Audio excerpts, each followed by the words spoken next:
बहुत सारे वीडियोस में आपने देखा है कि 7 दिन में कम करें, 10 दिन में सर्वाइकल जड़ से मिटाएं। ऐसा कैसे पॉसिबल है? जो सालों से आ रही परेशानी है, जब तक आप रेगुलर अपने योगाभ्यास की प्रैक्टिस नहीं करेंगे तब तक कोई भी जो रोग है वो जड़ से नहीं मिटेगा। निरंतर स्वस्थ और आरोग्य की प्राप्ति के लिए आपको रेगुलर योगा प्रैक्टिस, प्राणायाम और अच्छी हेल्दी डाइट लेना बहुत ज्यादा। हेलो एवरीवन, कैसे हैं आप सभी।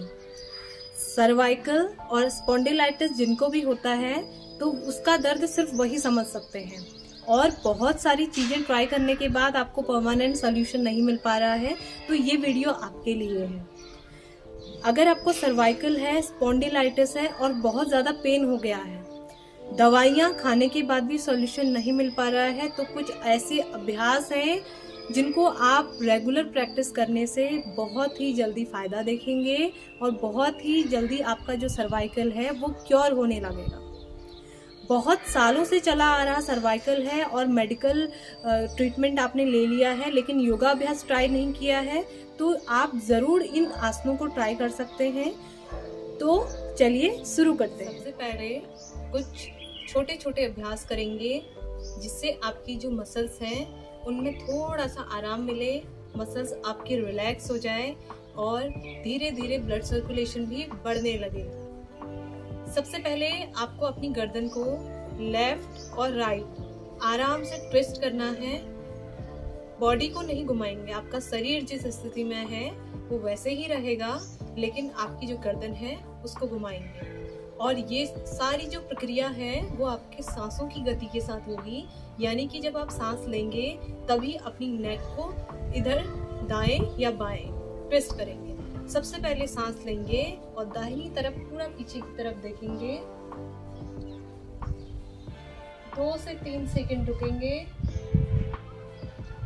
और धीरे धीरे फिर से सेंटर में आएंगे। एक लंबी गहरी सांस भरें, उसके बाद बाएं तरफ।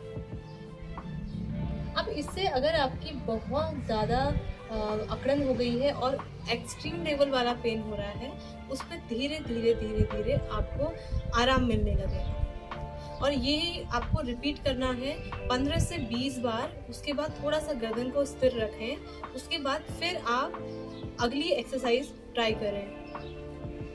एक बार फिर से करेंगे और धीरे धीरे सेंटर में आए।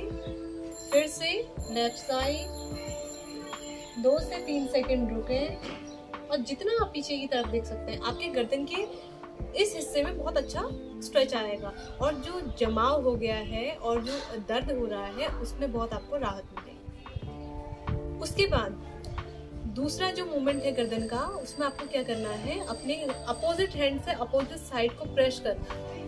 और जब प्रेस करेंगे आपको क्या करना है, आपकी जो गर्दन होगी हाथ की तरफ, बाहर की तरफ प्रेशर देना। गर्दन को आपको हाथ की तरफ प्रेशर देना है और हाथ से सिर को प्रेशर देना है। एक बार इजी तरीके से मैं आपको और बताने की कोशिश करती हूँ। हाथ आपने रखा अपने लेफ्ट साइड पे, अब आपको अपना प्रेशर देना है लेफ्ट साइड की ओर। गर्दन से प्रेशर देंगे लेफ्ट साइड की ओर बाईं तरफ और हाथ से प्रेशर देंगे दाहिनी तरफ। तो इससे क्या होगा, बहुत अच्छे से आपकी नसें स्टिमुलेट होंगी और जो भी दर्द है उसमें आपको राहत मिलेगी। और ऐसे ही दूसरे हाथ से करें।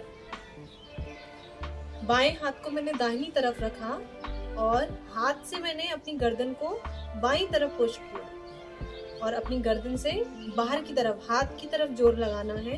ज्यादा नहीं करेंगे, थोड़ा थोड़ा जोर लगाना है। और 5-5 सेकंड रुकने के बाद फिर आप वापस स्थिति में आ जाए। करने का तरीका बहुत सिंपल है और आप चाहें तो धीरे धीरे इसको डाउन भी कर सकते हैं, लेकिन ये प्रोसेस ज़्यादा पेनफुल हो सकता है, क्योंकि अगर एक्सट्रीम लेवल का गर्दन में पेन होगा और आप बिना अच्छी तरीके से वीडियो को जाने समझे और प्रैक्टिस किए डायरेक्ट आप नीचे पुश करेंगे तो यहाँ दूसरी साइड पेन आ सकता है।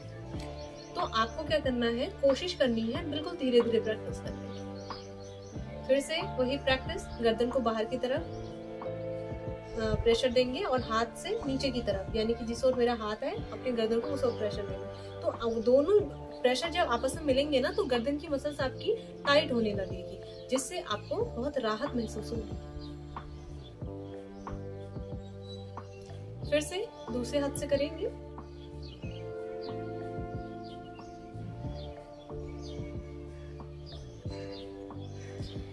यह अभ्यास भी आपको 10 से 15 बार एक बार में करना है।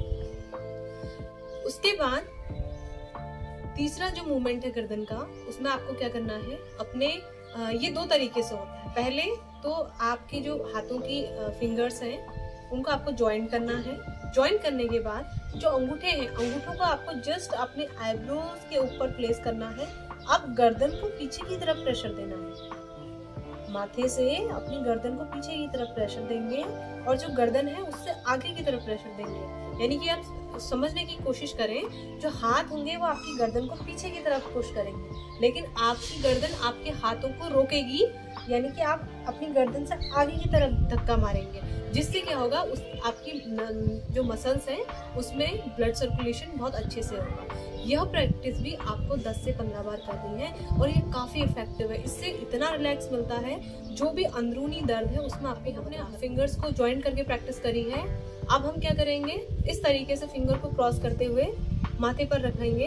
आप चाहे तो ऐसे भी कर सकते हैं, इससे पहले हमने बताया आपको।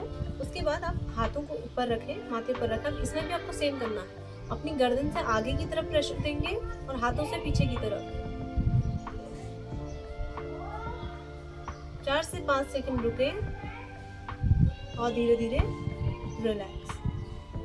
ये जितने भी छोटे छोटे अभ्यास, मैंने अभी आपको 3 अभ्यास छोटे छोटे बताए, बहुत ही इफेक्टिव है। अगर आप आराम से इसकी प्रैक्टिस करेंगे तो कभी भी आप इनकी प्रैक्टिस कर सकते हैं। अपनी बेड पे प्रैक्टिस कर सकते हैं, नीचे सरफेस में कुछ मैट बिछा के प्रैक्टिस कर सकते हैं, इवनिंग में कर सकते हैं, मॉर्निंग में कर सकते हैं, दिन के टाइम पे भी कर सकते हैं। ये तीनों जो छोटे छोटे जॉइंट मूवमेंट आपकी गर्दन के लिए मैंने बताया, सर्वाइकल में बहुत आपको असर दिखाएगा। अब उसके बाद कुछ योगासना की भी बात कर लेते हैं, जो प्रॉपर योगासना है, जिनको प्रैक्टिस करने से आपके सर्वाइकल में आपको बहुत ज्यादा राहत मिलेगी। आ जाएंगे अपनी मैट पर और नीचे अपने पेट के बल सपाट लेट जाएंगे। सबसे पहले लेटने का तरीका, टेबल टॉप पोजीशन में आएंगे। धीरे धीरे एक पैर पीछे और दूसरा पैर पीछे और धीरे धीरे बिल्कुल आराम से अपनी छाती को नीचे की तरफ रखें और पैरों को पीछे फैलाएंगे। हाथ आराम से नीचे रखें और रिलैक्स करें। अब हम करने जा रहे हैं नौकासन का अभ्यास और धीरे धीरे सांस लेते हुए अपने हाथों को आगे की तरफ उठाएंगे। उसके बाद पैरों को भी पूरा पीछे की तरफ उठाएंगे। हाथों को जितना ऊपर है उतना उठाएं, नजरें आपकी ऊपर की तरफ रहेंगी सामने, और हाथों को भी कोशिश करें बैलेंस करने की। और धीरे धीरे रिलैक्स हो जाए। फिर से एक बार प्रैक्टिस करेंगे। सांस लेते हुए हाथों को पूरा ऊपर उठाएंगे और आगे आपके घुटनों से ऊपर उठने चाहिए पैर, और हाथों को बिल्कुल सीधे ऊपर की तरफ, नजरें बिल्कुल ऊपर की तरफ। ऐसे ही 5 से 6 सेकंड रुकेंगे और धीरे धीरे नीचे आएंगे और रिलैक्स हो जाएंगे।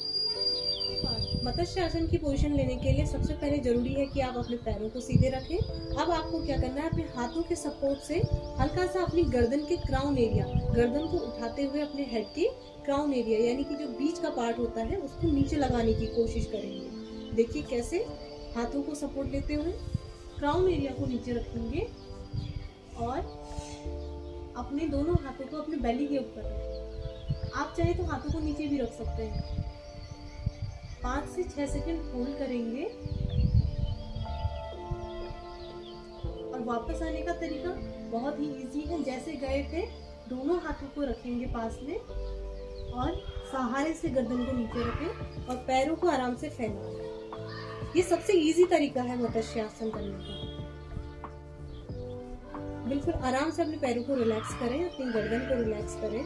और उसके बाद जो दूसरा तरीका मत्स्यासन करने का है, उसमें आपको क्या करना है, अपने पैरों से पद्मासन लगाना है। आराम से अपने पैरों से पद्मासन लगाएंगे, पैरों को नीचे बैठाएं पूरा।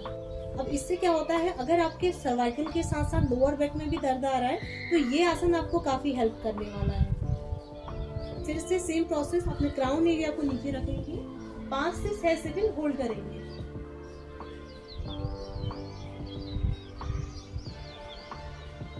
और धीरे धीरे वापस रखेंगे। और पैरों को खोलने का इजी तरीका है कि आप अपनी हिप को नीचे रखें और धीरे धीरे पैरों को ढीला करते हुए आसनों को करने के बाद बहुत ज़्यादा ज़रूरी है कि आप रिलैक्सेशन भी प्रॉपर करें। रिलैक्सेशन यानी आराम करने की स्थिति के लिए सबसे अच्छा आसन है शशांक आसन, उसको रैबिट पोज भी कहते हैं और बालासन चाइल्ड पोज भी कहते हैं। तो करने का तरीका बहुत ही इजी है। वज्रासन में बैठेंगे और वज्रासन में बैठने के बाद हल्का सा अपने पैरों को खोलेंगे, यानी कि आपकी थाइस बाहर की तरफ खुली रहेंगी। हाथों को आगे की तरफ स्लाइड करना है, यहाँ से फिसलाते हुए हाथों को आगे ले जाना है और अपने फोरहेड को, पूरा हाथ जब आगे चले जाए अपने फोरहेड को नीचे रख दें और 1 से 2 मिनट आप ऐसे रिलैक्स कर सकते हैं। अगर आपको वीडियो पसंद आए और मेरे द्वारा किया गया प्रयास आपको बहुत अच्छा लगा है तो वीडियो को लाइक जरूर करें, चैनल को सब्सक्राइब करें और मिलते हैं अगली वीडियो में। अपना ध्यान रखें, स्वस्थ रहें, मस्त रहें।